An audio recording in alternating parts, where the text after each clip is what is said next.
Hey, I'm Jen Vax with YourColorStyle.com. The difference between soft, warm, and medium and bright, warm, and medium is very little. Often I get questions around someone who's determined that they have warm undertones and they're about medium in depth, but they're not too sure if they should choose the brighter color palette or the softer color palette.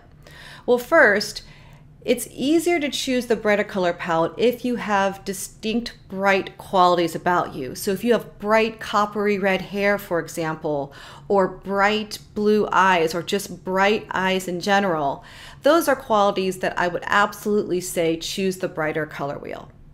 Now, it's not always obvious. And when that happens, I want you to know that there's very little difference between the bright, warm, medium color palette and the soft, warm, and medium color palette. The light colors that have white added and the colors that are darker that have black added, those are the exact same colors in both color palettes. The only difference between the two color palettes is the brightest color.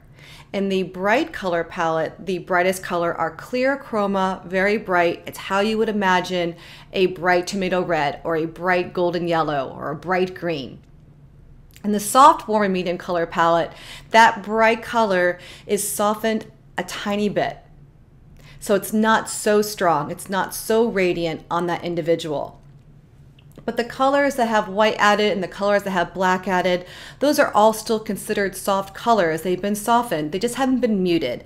And they're the same in both color palettes. So if you're feeling like you're right in between, you're not too sure which to choose, you could decide for yourself based on your personality. Maybe you don't like the very bright colors. Maybe it feels like that's too much standing out in a crowd. Or maybe if you wear them and you feel like it overpowers you, so then choose the soft.